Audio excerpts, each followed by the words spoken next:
Saudações democráticas a todos vocês, começando mais uma transmissão aqui pelo Coletivo do Conde. Estamos ao vivo pela TVT de São Paulo, pelo canal do Grupo Prerrogativas, pelo canal do Conde, Twitter, Facebook.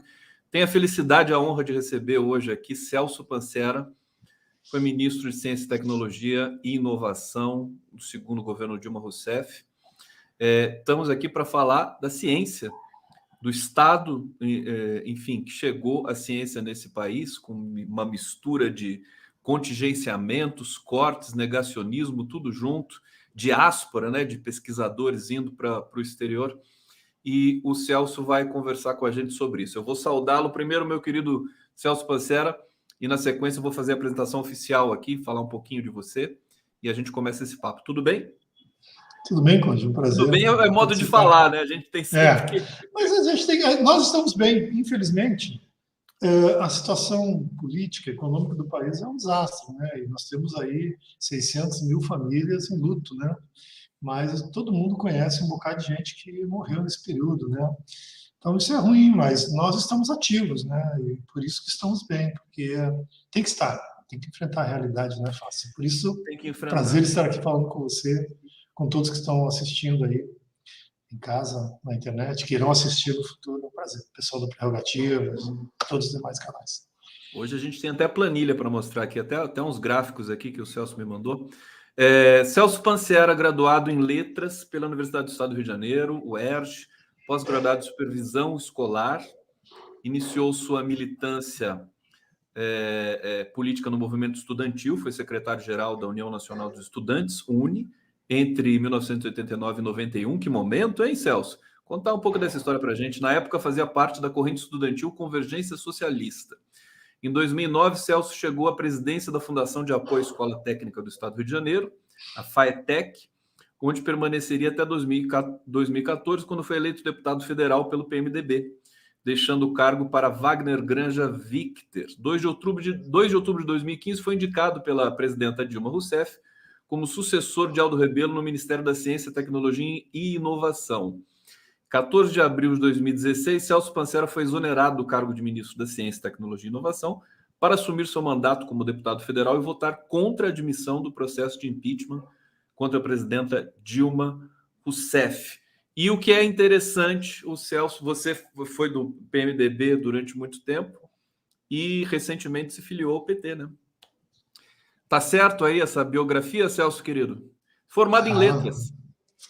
Formado em letras. Eu estou fazendo agora mestrado no programa de engenharia de produção da UFRJ. Né? Eu sou um estudante tardio, sempre fui, mas também porque eu tive que trabalhar desde muito cedo, ajudar a família. E eu também tive uma militância, durante muitos anos eu fiz uma militância muito radical com a Convergência Socialista. Né? Larguei emprego, larguei o Rio Grande do Sul, vim para o Rio de Janeiro.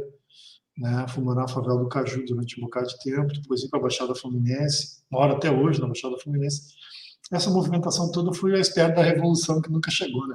Marquei diversos encontros com ela, mas ela dava cano e um dia eu desisti dela.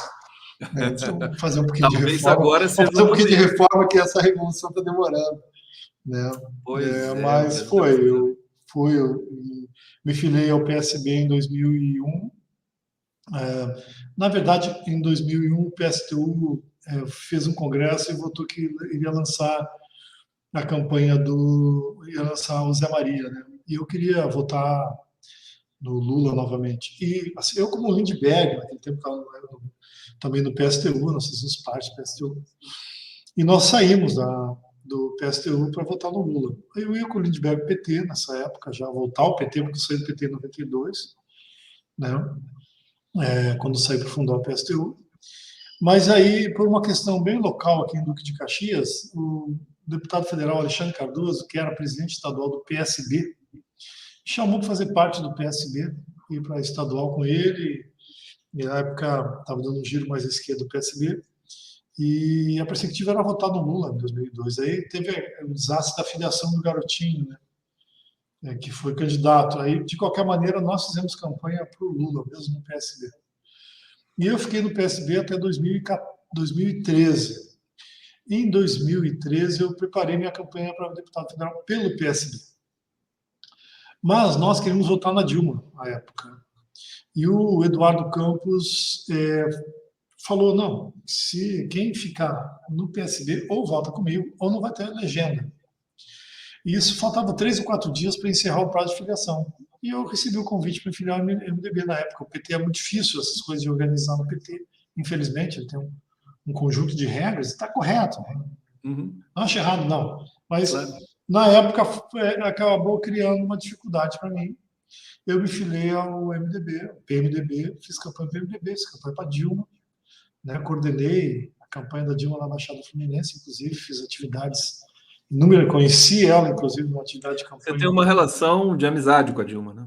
Acabou que eu fui para Brasília como deputado, logo teve a questão da Petrobras, eu fui para a CPI da Petrobras, ali dentro a gente atuava muito juntos com a bancada do PT, o Luiz Sérgio, o Sola, o Léo, e outros parlamentares, a gente atuava muito fazendo uma contenção, né, contra os dirigentes do BNDES e da Petrobras na época, que era muito agressiva a ação, né? E no final desse processo teve uma reorganização do governo e a bancada me indicou do MDB para ir para o Ministério. E a bancada queria que eu fosse para o Ministério de Portos. Eu falei, não, se eu for no governo, eu quero ir para Ciência e Ecologia. Vou fazer o quê em Portos, né?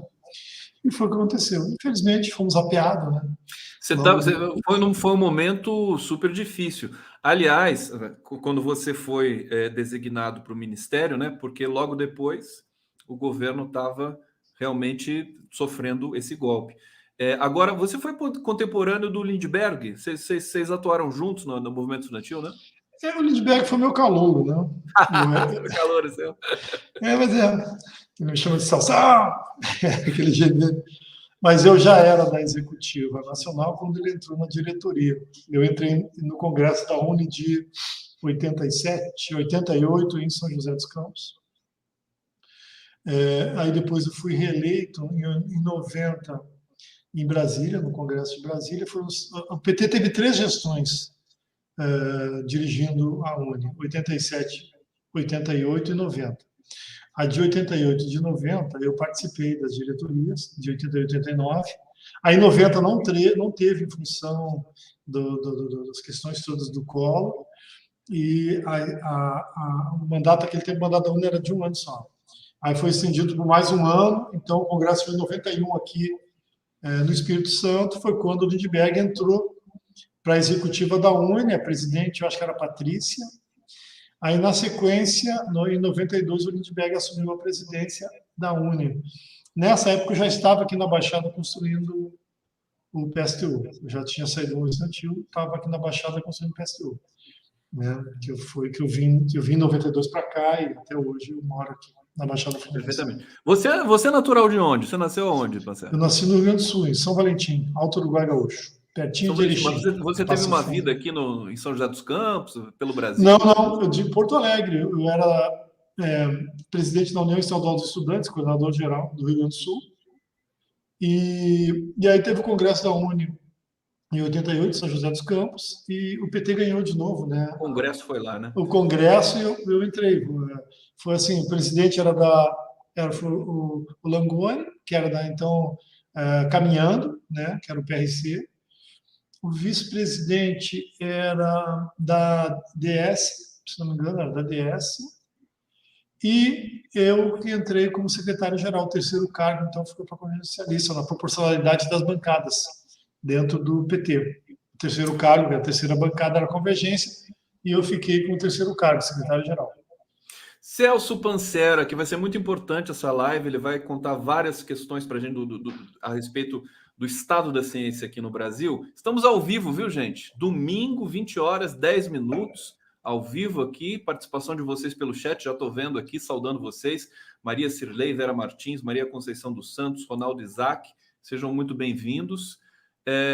Antes de falar da ciência ainda, eu queria te perguntar, quer dizer, essa filiação ao PT recente também foi uma coisa, enfim, é um momento bacana aí da sua vida. Fala um pouquinho sobre isso. Na verdade, o erro foi eu não ter voltado ao PT em 2001. Porque teria abreviado uma trajetória. Não foi ruim, porque eu atuei muito aqui na Baixada Fluminense, eu desenvolvi diversos projetos de inclusão digital aqui, particularmente inclusão digital, mas eu dei aula pré-vestibular para negros e carentes. A gente fez uma série de projetos aqui, todos eles vinculados ao governo do Lula, né? Inclusive, quando o INSS lançou todo o serviço deles, o portal que hoje tem de serviço do INSS, uma das bases de experimentos foi o nosso trabalho de inclusão digital das favelas aqui da Baixada Fluminense. Nós abrimos 28 telecentros em favelas aqui de Duque de Caxias, Belford Roxo, São João do Meriti e Magé, uma região extremamente pobre, né? E a internet era coisa rara naquele tempo, né? E nós conseguimos colocar, então, 28 telecentros com dinheiro do governo federal, né? Fazíamos alfabetização digital e prestávamos diversos serviços, assim, que naquela época os governos começavam a migrar para a internet. O Detran aqui do Estado, o INSS, a gente serviu como base de pesquisa para uma série de projetos de governo aqui. Então, atuei bastante nisso.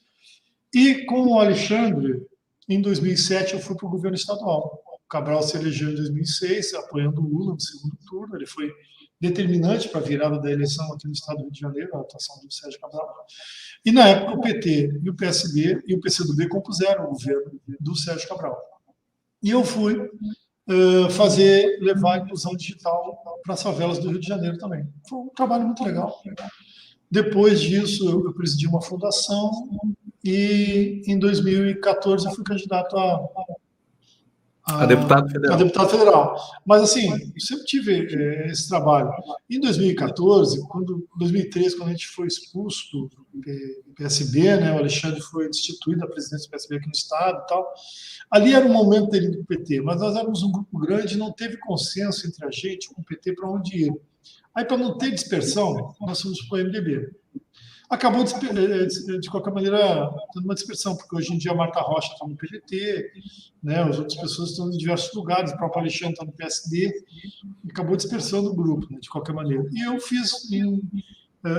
não pude mudar de partido na janela de 2016, a pedido do próprio governo que eu estava no MDB. E se eu mudo aquele momento para o PT, teve uma janela ali, eu ia criar um problema, ia agravar a relação do governo com o PMDB, então me pediram, lembro que alguém do governo, eu não sei se foi, quem é que foi que me pediu? Foi alguém se foi o Berzuini, ou alguém que eu conversei, falei, gente, não, melhor ficar onde você está, depois você faz a mudança mais para frente. Aí, em 2018, na janela, eu fiz a mudança para o PT, que era o que eu devia ter feito em 2001, quando saí do PSTU, teve no PT. Mas, enfim, estou bem, eu gosto do PT, ajudei a Bacana, né? Essa trajetória é uma trajetória, a gente percebe muita consciência, enfim, todos os movimentos que você fez aí de filiação, desfiliação e tudo mais. Celso Pancera, vamos falar da ciência. A gente teve recentemente, há dias atrás, um corte violento de 92% aí no orçamento do Ministério de Ciência, Tecnologia e Inovação. Nós comentávamos aqui no bastidor que o ministro Marcos Pontes ficou sabendo até, acho que pela imprensa, né, que aquilo estava acontecendo. Faz um cenário para a gente desse estado, aí, você que é um estudioso desse assunto, a quantas anda, qual é o grau de problemas mesmo que nós estamos aí, nós estamos no governo de destruição, né, que ataca por vários lados, além do negacionismo, além da autoestima do cientista brasileiro, do pesquisador, que está muito abalada nesse momento também, é o dinheiro que vai reduzindo, é o investimento que vai sumindo, e todos os outros problemas que vão avançando no Brasil, inflação, fome, pobreza e tudo mais. Mas eu queria que você falasse especificamente desse campo da ciência, da pesquisa, como é que está esse quadro e o que a gente vai ter que fazer para reverter essa situação aí num futuro próximo. Primeiro, assim, é uma estratégia do governo, né? Você não pode ter um governo que nega a ciência e defende a ciência. Um governo que sobrevive da desinformação ele precisa desmontar o sistema de informação. Ele precisa, se ele nega a realidade, ele tem que desmontar aquilo que comprova a realidade, né? Então, o ataque dele à ciência, às estruturas de pesquisa, né, não é um ataque por acaso, é uma questão de visão de projeto de governo, né? Ele trabalha as bases, se elegeu em cima da desinformação, da contra-informação, da mentira, né? Da distribuição de informações que não são reais, que não condizem, não têm nexo com a realidade. Para que isso se mantenha, ele precisa desmontar o sistema de comprovação científica. Não tem outra forma dele sobreviver. Ele precisa disso. É uma estratégia de manutenção de poder. Então, isso entender o ponto de vista, na minha visão, como funciona a lógica do governo, a lógica do presidente Bolsonaro. Essa é a primeira coisa. A segunda coisa é a ação efetiva para que isso aconteça. E onde você vai atacar? Você vai atacar na infraestrutura que tem colocado, né? Como é difícil você demitir os servidores, quase todos com estabilidade, você começa a desmontar infraestruturas locais de trabalho dessas pessoas. E é ajudado, nesse caso, né, infelizmente, pela pandemia, porque permitiu que houvesse um esvaziamento das instituições de ensino, dos laboratórios de pesquisa, dos institutos de pesquisa, né? E isso acelerou esse processo, então, de destruição da infraestrutura de pesquisa no Brasil. A infraestrutura de pesquisa do Brasil ela teve um salto muito grande nos governos do PT, e não tem como negar, né? Do Lula até o último ano da Dilma, depois a gente vai mostrar alguns gráficos aqui do tempo da Dilma e de lá para cá, houve uma ascensão, né? Um crescimento constante nos recursos da área de ciência, tecnologia, inovação e ensino superior. E uma ascensão grande.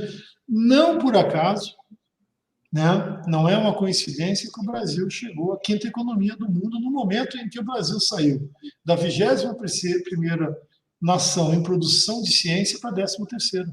Né? Você vê como as coisas têm nexo, elas são ligadas. Não existe crescimento econômico se não tem ciência, se não tem inovação, se não tem tecnologia. O que seria da nossa soja, da cana-de-açúcar, né, se não fosse a Embrapa? A Embrapa é a base disso aí, né? O conhecimento, o dinheiro que os governos vêm colocando em cima disso. O que seria da Embraer não fosse pesquisa de 40 anos em aviônica, financiada com o governo de dinheiro público, né? O pré-sal não existiria se não fosse investimento pesado na UFRJ e outros lugares de pesquisa na área de petróleo, né? Então, essas coisas elas andam para e passo, né? Então, o que aconteceu? O governo começou, então, a desmontar essa infraestrutura de pesquisa. Eu diria que nós vamos levar uns 10 anos aí, no mínimo. Digamos que a gente tire esse cara do governo, vamos tirar em janeiro de 2023, vai levar muito tempo até pegar a velocidade de cruzeiro que nós tínhamos antes. Mas teve um fato, o ano passado, em 2020, no Congresso, que foi, vamos dizer assim, muito contraditório com a realidade que nós estamos colocando. Nós já defendíamos que o Fundo Nacional de Desenvolvimento Científico e Tecnológico, o FNDCT, tivesse uma gestão muito parecida com o FAT, que ele deixasse de ser uma conta, um lançamento contábil, né, no Caixa da União, e passasse a ser um fundo financeiro, com o dinheiro depositado em contas bancárias de alguma instituição financeira, como é o FAT. O FAT ele existe fisicamente em algum lugar em dinheiro. Os outros fundos todos existem apenas como lançamento contábil no Tesouro Nacional. E o parlamentar, né, o senador Isalci, do PSDB, apresentou um PLP, um projeto de lei complementar, no Senado, fazendo esse giro, transformando o FNDCT em fundo financeiro e proibindo o contingenciamento dele, né? E nós fizemos uma campanha muito grande, fizemos um monte de atividades assim, virtuais, né? De agosto até dezembro de 2020, nós conseguimos uma aprovação assim brilhante, né?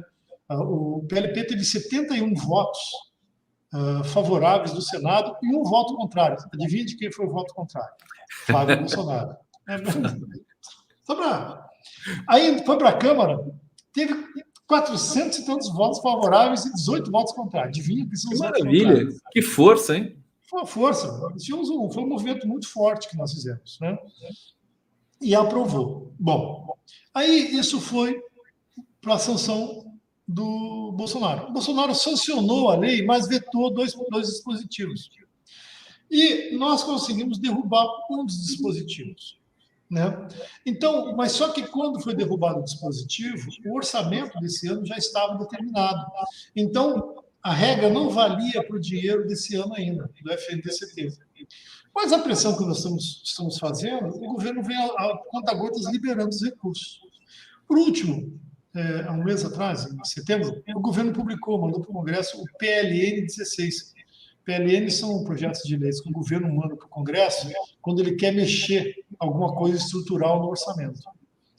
E ele liberava 690 milhões de reais desse FNDCT e botava também um dinheiro para os radioisótopos, ou radiofármacos, são os remédios que são marcadores para tratar principalmente câncer, que são uso como base radiação nuclear, e eles são importados. O Brasil não produz eles ainda, produz parte do processo, né? Mas traz do Canadá ou da Rússia. E isso é uma coisa que acontece desde sempre. O governo não previu dinheiro para isso. Aí ele botou dinheiro nessa PLN.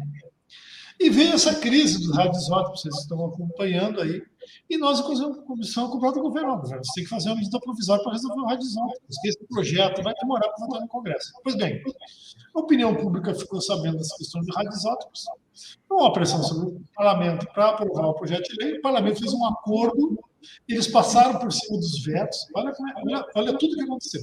Eles passaram por cima dos vetos que tinham que votar, de 5 PLNs que estavam na fila de votação, para aprovar o 16, para liberar os radioisótopos, os remédios para câncer.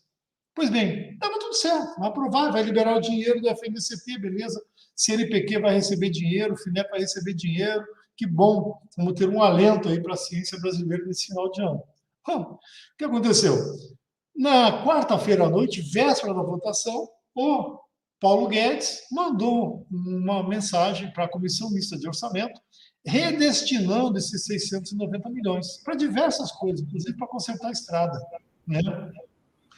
E pegou todo mundo de surpresa.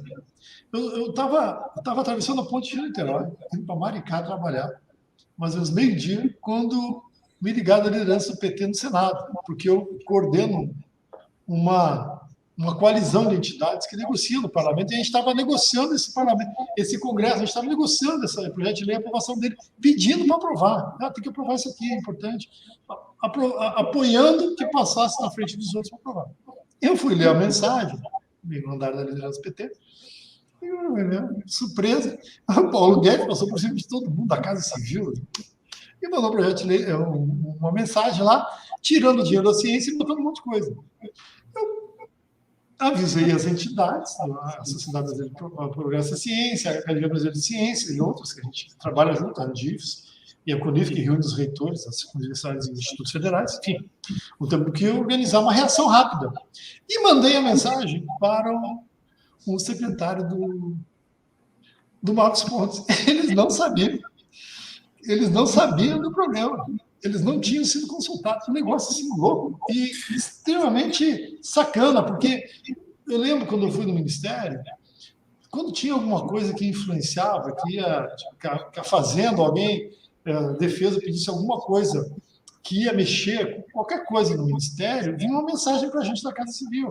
Ministro, temos aqui uma mensagem, às vezes, qual o seu parecer para isso? Não ia direto para o Congresso sem a gente dizer o rumo é bom, nem sempre era acatado, mas a gente era ouvido. Então, o Paulo Marcos Pontes nem sabia que o Guedes tinha mandado essa mensagem. E o que aconteceu? Um desastre, porque o pequeno alento que nós teríamos, né, esse dinheiro foi tirado da ciência.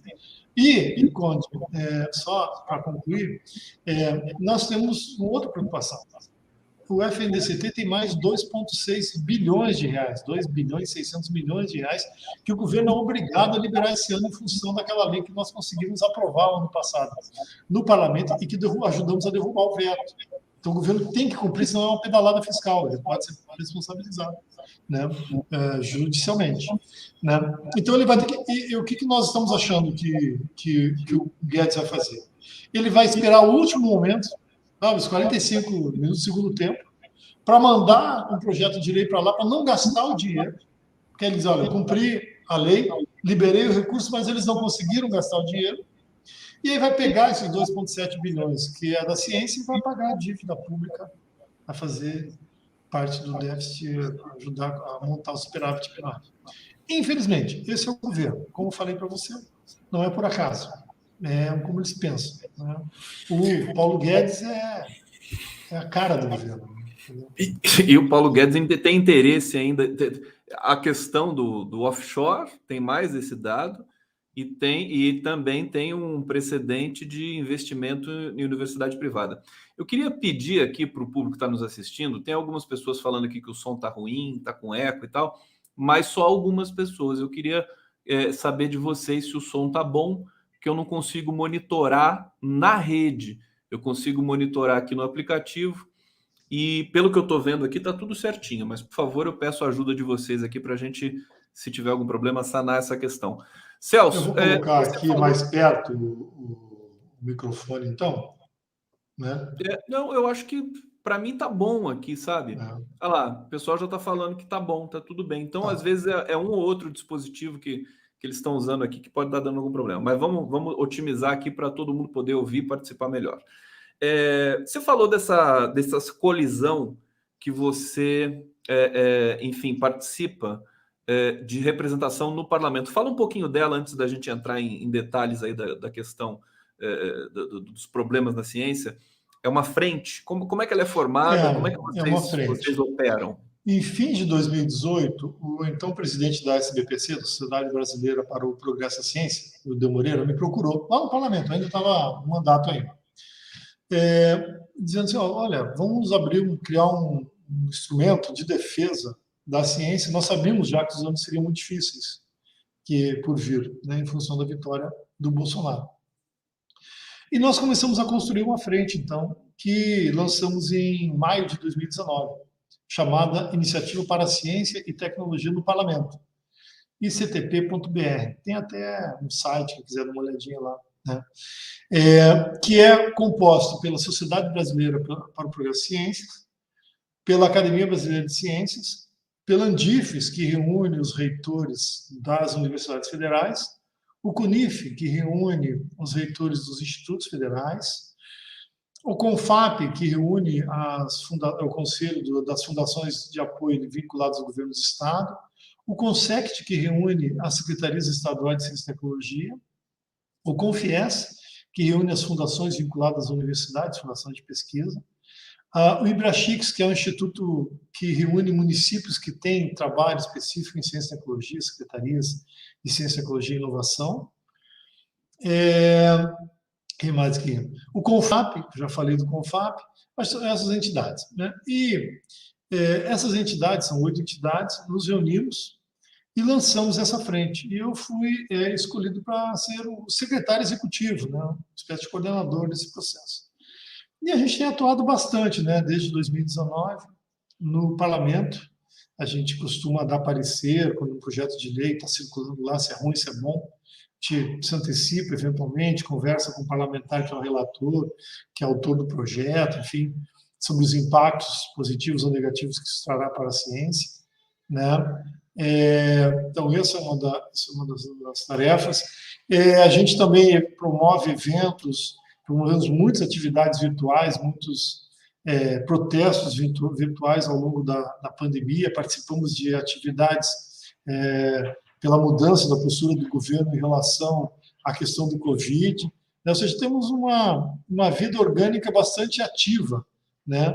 Bastante trabalhada nesses quase 2 anos, já há 2 anos já que a ICTP foi lançada, né? E tem sido uma experiência muito positiva, né? Vamos dizer assim, as entidades se reúnem, nós temos inclusive uma reunião agora terça-feira no feriado para analisar o cenário que abriu, né, com essa crise agora, né, do PLN 16, e os próximos passos nossos. Né? Uma experiência muito positiva, muito boa. Celso, tem alguma possibilidade de reversão desse corte que foi feito no Ministério? Porque eu me lembro de alguns eventos no governo, por exemplo, corte de bolsa, aí depois houve ali uma negociação e o corte não foi tão grande, enfim, vocês devem estar, inclusive, envolvidos com essa questão aí que teve no passado recente, né? Já Sim, 2019 e tal. 2019, teve vários momentos conseguiu, de contingenciamento, de verba para a Isso. educação. Então, pode, não é nem reverter, esse dinheiro não reverte mais. Agora, o que pode é o governo pegar esses 2 bilhões e 700, uma parte dele e liberar, por exemplo. Ele pode. Ele pode amanhã mandar um PLN para o Congresso liberando dinheiro. Esse corte inviabiliza quais são as consequências, assim, mais evidentes? Eu queria mostrar agora os gráficos que eu te mandei para você, para o pessoal visualizar o que é corte de sequenciado de recursos, né? O gráfico vai deixar mais claro. Aí eu vou botar falando. O primeiro. São 3 gráficos. Oi? Pode ser qualquer um deles, né? Esse é o CNPq. Os recursos discricionários são aqueles que não é folha de pagamento, que não é obrigatório, é o que a instituição tem para gastar de fato. Então, vocês podem ver, isso aqui nós atualizamos os valores até meados de 2022. Vocês veem como 2014, 2015, aí um tombo 2016, vem caindo, caindo, caindo, e esse aqui isso é corte na ciência. Né? Isso aqui é recurso para pagamento de bolsas no CNPq. Tem da CAPES também. Né? Se puder botar da CAPES. Né? O da CAPES eu posso, já coloca já? Já pode colocar para o pessoal entender essa escadinha, né, terrível que é os gastos, o corte dos gastos com bolsa no CNPq. Agora vamos ver da CAPES. Né? Espera aí que está carregando aqui. Da CAPES ainda é pior. Eu vou colocar de outro jeito a CAPES aqui, só para a gente não perder tempo. Pronto. Aqui a CAPES, está vendo? Olha o tombo, né? Que muitas vezes, inclusive aquela matéria do Ayrton Escobar, que saiu na Piauí hoje, sobre fuga de cérebro, fala assim, desde 2013, não é verdade, desde 2013. A queda no orçamento do setor começou em 2016. Né? Dá uma olhada aí no discricionário da CAPES. Olha o tombo. Ele saiu de 10 bilhões em 2015 para 2,8 em 2022. 3 no ano passado. Ou seja, é menos de 1/3 do que foi executado em 2015. Vamos ver agora para bolsas da CAPES. Vamos ver as bolsas aqui. Da bolsa da CAPES. Aqui. Olha aqui. Está vendo? Isso aí essa é a realidade. Tem como negar. Olha aqui 2014, 2015, olha o tomo 2013, 2017, 2018, até 2021 e a previsão para 2022. Não tem como negar. É um corte drástico. O que ia acontecer é que esse corte em 2021 iria ficar um pouquinho menor com esse dinheiro. Entendeu? Ia, vamos dizer assim, mitigar um pouquinho o tamanho do tombo. Não ia resolver. Porque para resolver teria que voltar a 2015.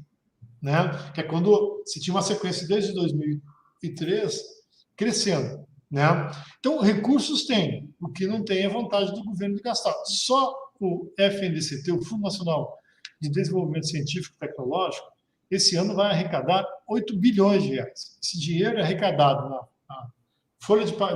na emissão de nota fiscal das empresas de tecnologia de diversos setores e compõem esse fundo. Nós também estamos reivindicando, Conde, e tem um projeto de lei, inclusive, meu, está na CCJ da Câmara, que 25% do Fundo Social do Pré-Sal vá para a ciência. Significaria hoje 4 a 5 bilhões de reais. Com o FNDCT e mais esse fundo social, essa parte do fundo social do Pré-Sal, nós teríamos uma ciência competitiva com o resto do mundo.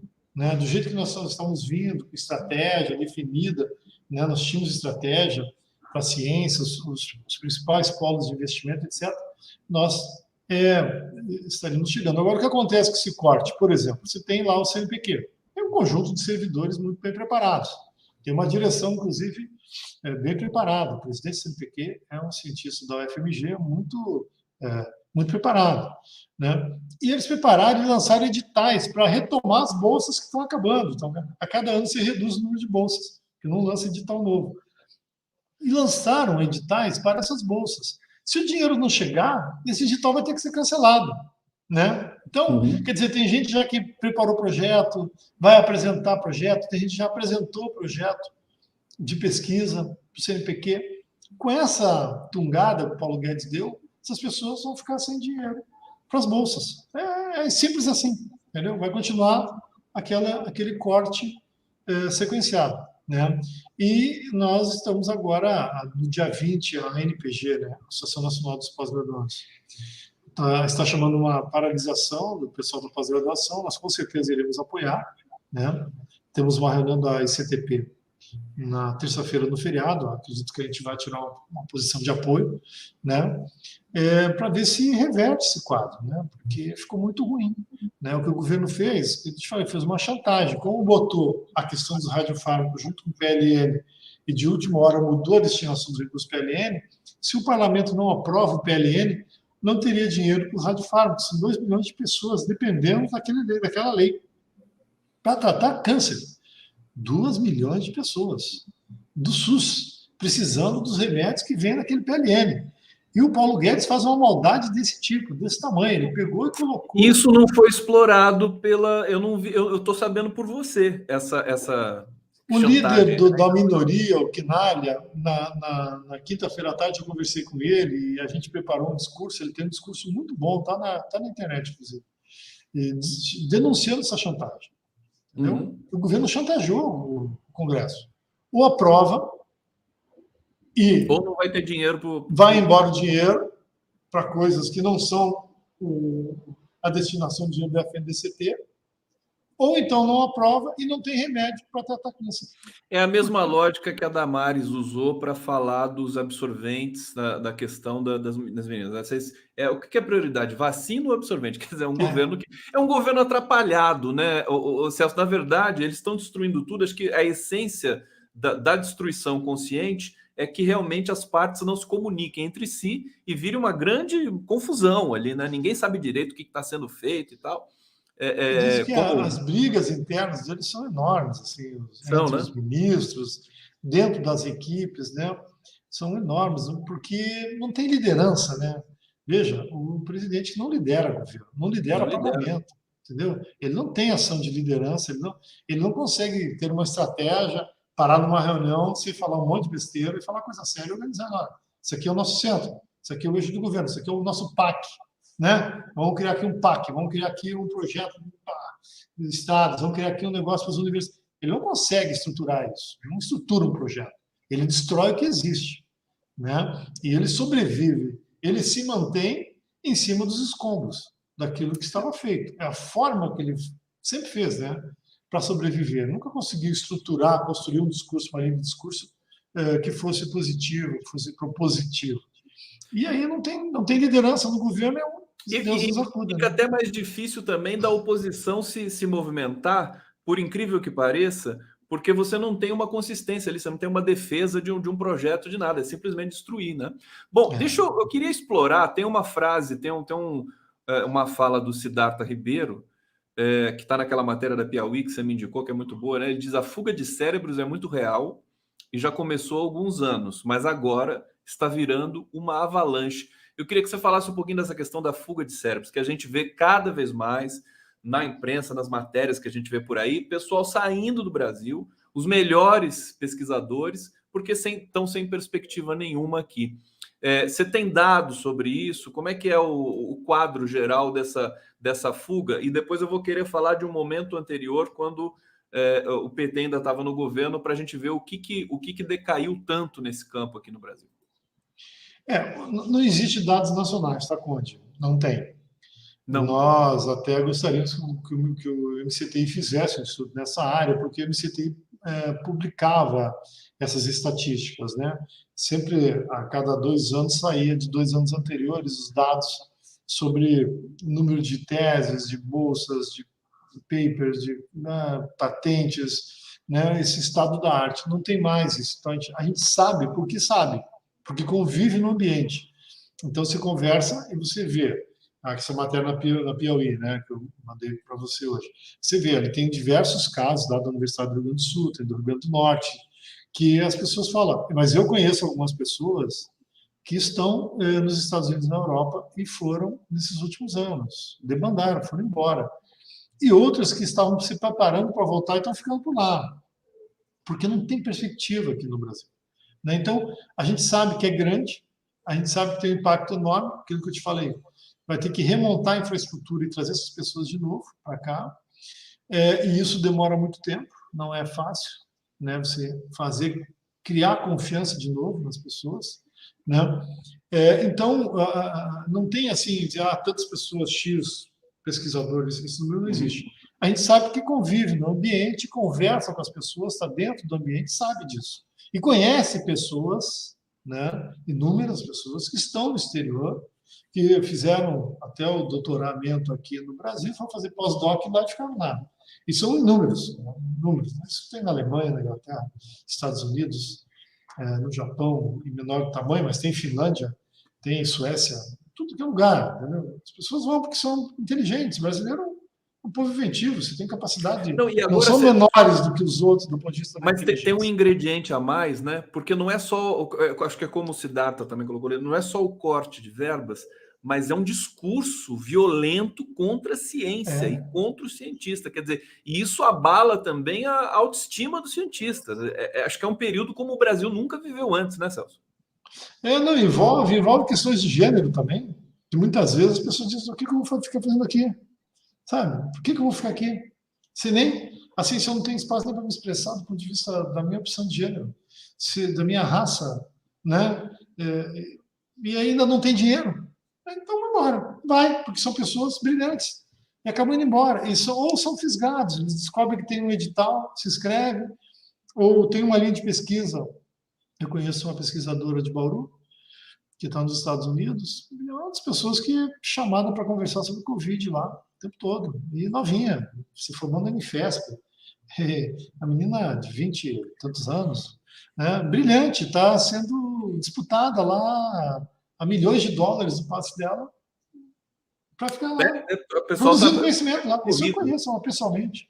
Né? Agora, vamos Então, voltar um pouquinho atrás, que depois eu quero também provocá-lo numa outra linha com relação à situação dos pesquisadores brasileiros. Mas vamos voltar naquele momento ali, no primeiro governo Dilma. A gente tinha, acho que o Ciências Sem Fronteiras foi estabelecido ali, e eu me lembro de comentários assim, que o pesquisador brasileiro estava ganhando o mundo, que os pesquisadores, enfim, os departamentos, as universidades estrangeiras gostavam do pesquisador brasileiro criativo, tinha um perfil diferente, e ele foi muito bem acolhido. E o Ciências Sem Fronteiras foi um sucesso ali naquele início. Tinha muitas bolsas, acho que eram 100 mil bolsas do CNPq naquele momento. Enfim, a ciência brasileira estava fumegando, né? Tava bem obrigado naquele período ali. Eu queria que você falasse um pouco disso, porque você viveu, né, concretamente isso no Ministério também. O que a gente, não falar o que a gente perdeu, mas o que a gente estava, qual o caminho que a gente estava seguindo naquele momento? Se não fosse interrompido, onde a gente estaria hoje? eu acho que nós estaríamos ainda como a quinta ou sexta economia do mundo, né? Isso eu acho que não tenho dúvida disso. E a nossa ciência, ao invés de estar, nós não temos dimensão com o tamanho que ela está agora, né? Vamos falar, saltou de 21ª em produção de conhecimento, né? Científico para 13ª, nos períodos do governo Lula. A gente não sabe em que estágio que está agora, porque não tem números, mas deve ter caído, né? Nós estaríamos em alguns degraus à frente. A ideia de Ciência Sem Fronteira era mandar as pessoas para conviver com outras culturas, com outros conhecimentos, né? Aprender lá fora o que tinha de mais novo, de inovador e voltar para o Brasil para reintroduzir essas pessoas aqui no Brasil com esse conhecimento. O que aconteceu? Muita gente ficou para fora. Outros tiveram que voltar porque não tinha dinheiro para concluir o curso. Né? Outros vieram aqui para fazer o restante e depois não conseguiu sair daqui. Mas eu lembro, assim, das viagens que eu fui para o exterior com a presidente Dilma, nós vimos lugares e encontrávamos dezenas de jovens brasileiros, negros, homossexuais, sapatão,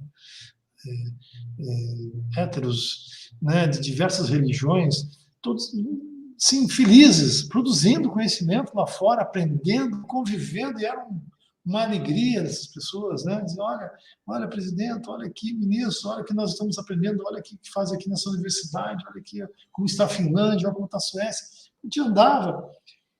Isso ia trazer um nível de conhecimento que nós nunca tivemos aqui. Vamos dizer assim, e seria uma importação de conhecimento em massa, né? De experiências novas, culturas novas, visões E novas. tinha um perfil também, desculpa te interromper, mas já interrompendo, tinha um perfil de alunos egressos de escola pública, né? Sim, Era muito grande essa questão também muito das grande, cotas. muito grande. Pessoas que a gente via assim, eu lembro, acho na Finlândia, que alguém entregou um bilhete para Dilma, uma moça lá, mas lindo bilhete, assim, ela ganhou uma medalha de ouro na Olimpíada e com isso ela conseguiu uma bolsa, eu sei que estava na Finlândia, no Ciência Sem Fronteira. E a pessoa que não tinha perspectiva de vida nenhuma, assim, de chegar nesse era inteligente, mas não tinha perspectiva. E aquilo ali criou. Isso acabou, né? Isso foi desmontado, né? Completamente desmontado. Mas das pessoas, né? O Ciência Sem Fronteira, eu me lembro, foi dentro do governo Dilma mesmo, até o Renato Giannini, que hoje está na SBPC, foi nomeado ministro lá da Educação. Naquele momento, o Ciência Sem Fronteira também foi contingenciado. Você lembra desse período, o que aconteceu? Teve, porque é o seguinte, difícil também, né? O que aconteceu? Veio a crise econômica em 2008, foi levando, 2014, a crise bateu no Brasil em 2015. Dificuldade, né? Não teve jeito. E o Ciência Sem Fronteira cresceu muito rápido e criou um volume enorme, mas nunca faltou recurso. Não estava, talvez, fluindo com a velocidade que deveria. Mas se você olhou o gráfico ali da CAPES e CNPq, você viu que em 2015 a execução de bolsa foi elevado. Por quê? Porque ali tem um reflexo da Ciência Sem Fronteira, né? Que era um volume enorme de recursos. E estava correto, talvez tivéssemos que redimensionar de uma forma ou de outra, ver quais são as áreas mais estratégicas, isso tudo, claro. Depois você coloca o programa, você vai ajustando ele. O carro vai andando, você vai trocando o pneu, né? Mas a iniciativa foi boa, né? Mas teve outras coisas, Conde, que os governos do PT fizeram, né? Por exemplo, as conferências nacionais, né? Também a publicação para definir as estratégias, os eixos da ciência brasileira, as estratégias nacionais de ciência e tecnologia a cada 5 anos, né? Em que você discutia a comunidade científica e dizia, bom, para os próximos 5 anos, o que é central, né? O que nós vamos fazer? O que o governo, quais as áreas que o governo tem que atuar? Isso é muito bom. Quando eu fiquei no Ministério, eu tinha encomendado à Academia Brasileira de Ciências um reestudo do chamado Livro Azul, que foi a Conferência Nacional de Ciência e Tecnologia, feita no final do governo Lula, do segundo governo Lula, que era para atualizar o Livro Azul, né? Que era quais eram as fronteiras que a ciência brasileira deveria percorrer nos próximos anos. Né? Como eu te falei, ali que determinou o pré-sal, por exemplo. O pré-sal virou uma estratégia da ciência brasileira, que é uma potência hoje. Né? A Embrapa foi uma estratégia da ciência brasileira. Parece que é $5, né? O barril do pré-sal, né?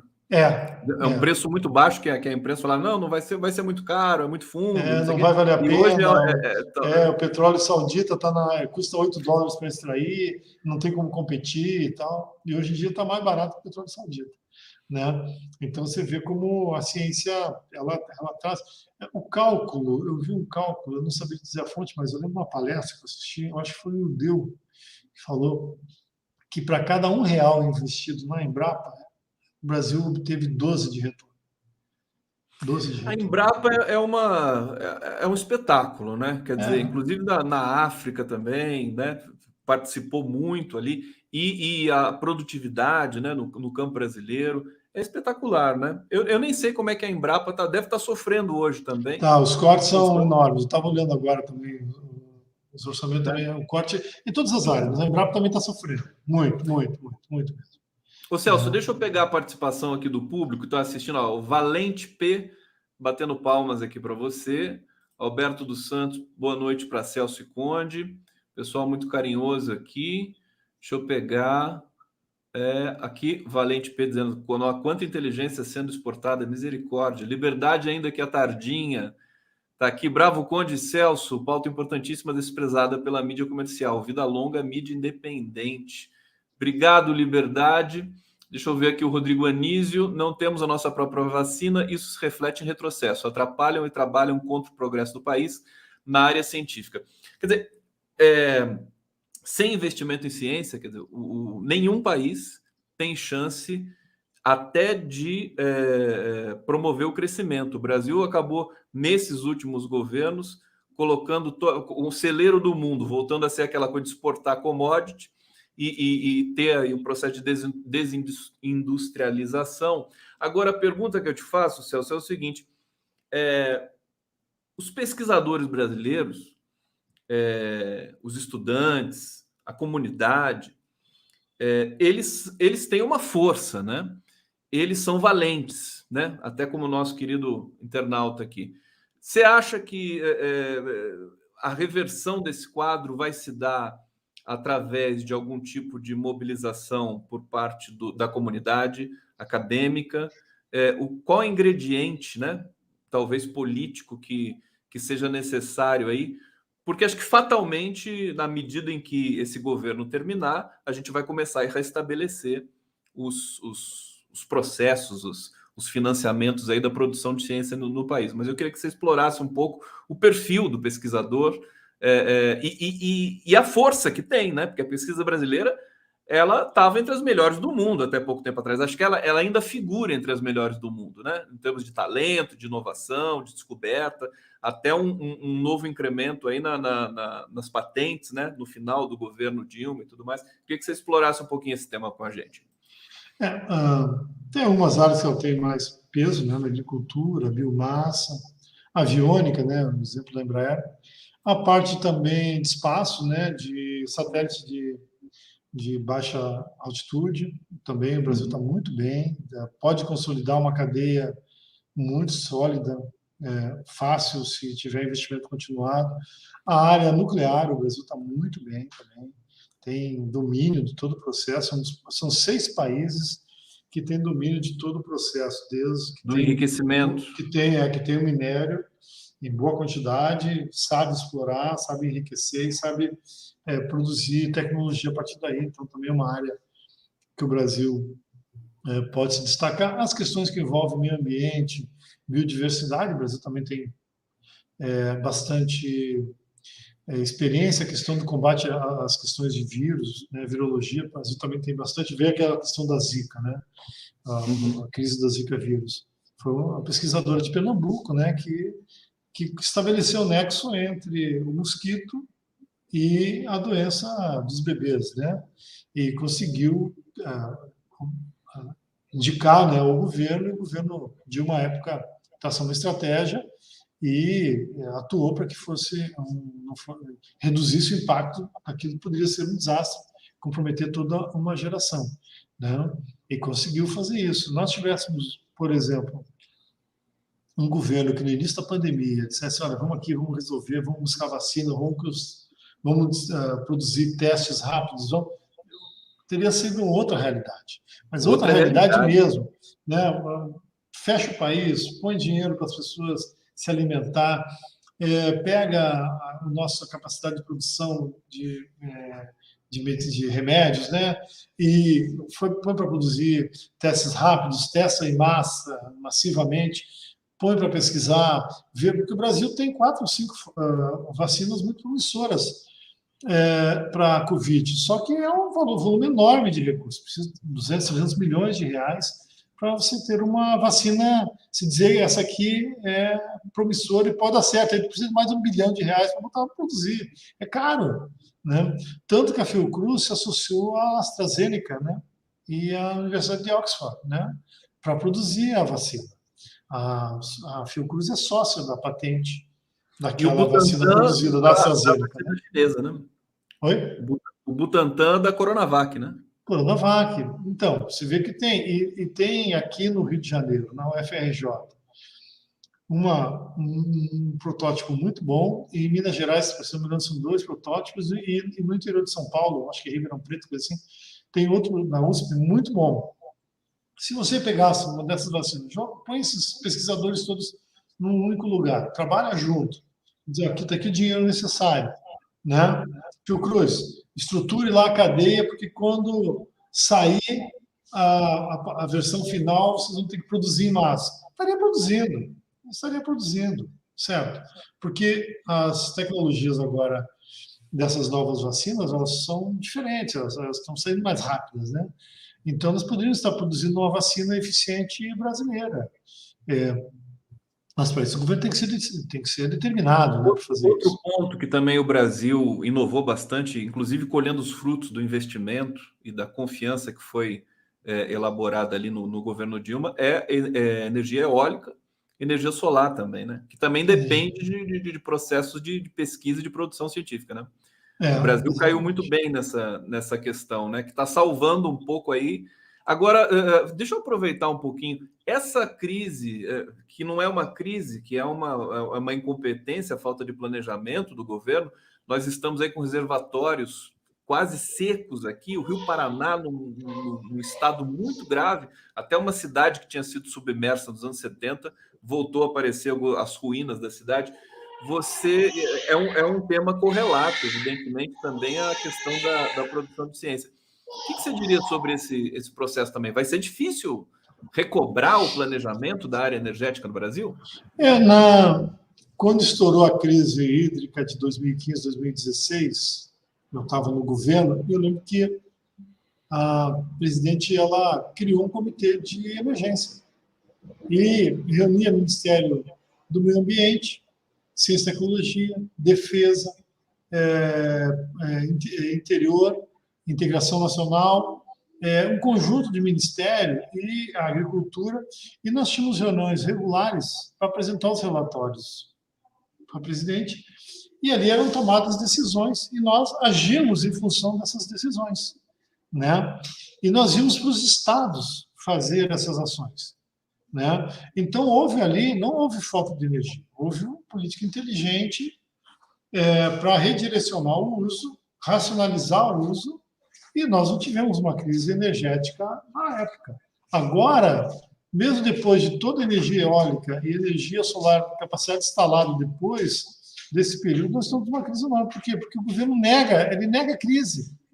E o ministro esses dias foi falar, nós não teremos crise, não temos falta, não sei o quê. Mas tem, o fato é que tem. Né? Então, quando tem crise, se tem uma crise, tem que dizer, olha, pô, aqui estou uma dificuldade. Não é mandar o cara tomar banho de água fria.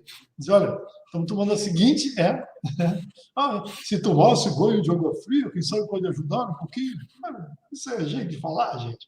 Isso é estratégia de governo. Né? Não foi isso que o Bolsonaro falou numa live dele? Nossa, claro. tomar um banho de água fria. Né? Pô, tem que ter estratégia. Olha aqui, nós vamos começar a liberar a água da seguinte velocidade, a energia em tais horários o preço será mais caro, se puder usar mais em tal horário, e você vai conduzindo, né? Você vai conduzindo. E, ao mesmo tempo, vai mudando a matriz, que é o que nós começamos a fazer lá atrás. Sair da matriz hidráulica, né? Que é a base da economia da energia construída no Brasil, a hidrelétrica, né? Como já não tinha mais como se ampliar a produção, e tem esse problema da instabilidade do ecossistema, né, em função de todo o impacto da ação do homem, né, você tem que buscar outros caminhos, e estava se buscando outros caminhos, exatamente, criando grandes parques teóricos e de energia solar, fotovoltaica, e Acho que gerando energia a partir disso. Um comentário possível é assim: tem um Brasil, né, a despeito desse governo, que tá se movimentando e que está produzindo, que está resistindo a esse processo. O Celso Pancera, eu quero, até para encerrar aqui o nosso papo, falar um pouquinho da tua. A gente estava conversando aqui, você emagreceu bastante aí nessa pandemia. É exatamente o contrário, inclusive de mim, né, que eu ganhei uns quilinhos na pandemia. porque você entrou num circuito aí de se alimentar melhor e tudo mais. Conta um pouquinho para a gente isso aí. Acho que é bom até como exemplo aqui para o nosso público também tá. A gente está num limite psicológico, né, da questão do confinamento, do medo, né, quem não pode se confinar também. E você aproveitou para cuidar bem melhor aí da tua saúde, né? Tá esbelto. Eu comecei a pandemia com 106 quilos e estou com 88 agora, né? Então, um Sensacional. trabalho. O que acontece, assim, nós ficamos um tempo confinado, saindo pouco, né? Então, é o terraço aqui de casa e o quintal. Quando chove no terraço, quando chove no quintal. Jogar bola, aqui os filhos, esposa, namorada, todo mundo aqui em casa, prima, sobrinho, quem está por aqui joga futebol, correr, caminhar, fazer exercício e dieta. E até uma autodefesa mesmo em relação ao vírus, né? Porque o Claro, vírus você fica ele bem, tem né? uma ação muito forte sobre peso, né? E a gente fez uma ação aqui em casa, toda a família, e todos perdemos peso. E felizmente ninguém pegou Covid aqui em casa, né? E te digo que vale a pena, né? Vale a pena mesmo. Tem um monte de estudos por aí, mas uma coisa eu te garanto: o que emagrece é comer menos. Não adianta. Fazer exercício é Seria. bom, porque ele reduz a ansiedade, sabe? Ele se fica mais Uhum. ativo, tem mais autocontrole, mas o que emagrece é a boca fechada. Não tem outro caminho. Você vai me passar essa receita. Bom, mas assim, mas tem que ser com critério, né, Celso? Tem que Sabe, eu vou te continuar falar comendo. o Conde, ó, quer ver como é fácil? É o seguinte: É. de manhã, o que eu faço? Todo mês eu faço 20, 30 saquinhos de suco, de frutas, né? Eu e minha irmã aqui a gente faz. Coloca gengibre, maçã, couve, limão, pera, o que tiver, laranja, abacaxi, faz o saquinho e congela. De manhã, pão, água, bate no liquidificador e toma, e não come mais nada, né? É. Só lá pelas 10, 11 horas você come alguma coisa, um pedaço de queijo, umas castanhas. Aí, no almoço, reduzir arroz, não comer massa, né? Ou seja, os carboidratos, educar. À noite, sopa. Final de semana a gente faz o que tem que fazer, faz churrasco, bebe cerveja, né? Celso Mas sabe que Pancera. isso deu certo, foi um processo bem interessante, como isso aumenta a autoestima da gente, né? Eu também nesse processo, tu vê, eu comecei a fazer mestrado, apresentei meu projeto na UFRJ, na COP, foi aprovado, né? Meu projeto foi aprovado, fazendo mestrado, essas coisas a gente vai tem que Você tá aproveitar esses jovem, momentos assim e dar um up, né? Dar uma volta por cima, né? você tá mais novo do que quando você estava lá no governo, tempos atrás. Agora, outra pergunta que eu quero te fazer: vamos ter o Celso 2022 aí no Não, PT, pelo não, PT? não, não, não Não? vou ser candidato, não, estou com outros projetos, realmente. É. Mas eu tô trabalhando em Maricá, na prefeitura que o PT dirige aqui no estado, Uhum. e tem uma autarquia de ciência e tecnologia. Nós estamos com uma série de projetos lá implementando para mudar a base econômica na cidade. Se um dia quiser conversar sobre isso, é muito interessante o que estamos fazendo lá, com a minha equipe lá atuando bastante. Tem essa questão da ICTP, atuo, tem meu mestrado, né? Mas estou ajudando a montar um programa de governo para o governo do estado aqui na área de ciência e tecnologia também, para quem vier a ser nosso candidato. Mas já é bastante ativo, né? Não vai parar por conta disso. Mas Talvez seja o candidatura Freixo. nesse ano agora não, tá fora do meu escopo, do meu projeto. Claro, Bom, do jeito que você está O jovem, Lula chamando assim e falou assim, aí seria maravilhoso, do né? jeito que você está jovem, você pode fazer 2026, 2030, você pode No futuro pensar eu acho que dessa. sim, mas nesse momento não. Nesse momento Celso eu, inclusive, Pancera, tenho o Quaquá, que é o ex-prefeito de Maricá, vai ser candidato a deputado federal. Tenho conversado muito com ele, provavelmente, né? Provavelmente não, mas tenho conversado com ele da gente ajudar a coordenar uma campanha dele para ele ser deputado federal. Acho que o Lula vai precisar de uma bancada muito boa em Brasília. Ele é muito determinado, muito corajoso e tal, militante histórico do PT aqui no estado, né? uhum. Então, a gente vai ajudar a eleição dele, enfim, ajudar a chapa como um todo. Estamos tentando formar uma frente aqui para o governo do Estado, uma frente de esquerda o mais amplo possível, que sirva para um bom palanque para o Lula. Né? Eu moro na Baixada, vou atuar muito na eleição, na campanha para o Lula ano que vem. Então, estaremos muito ativos na eleição ano que vem, mas não como candidato. Né? Mas a gente tem outras formas de ajudar o processo eleitoral. Tô vendo a sua atuação.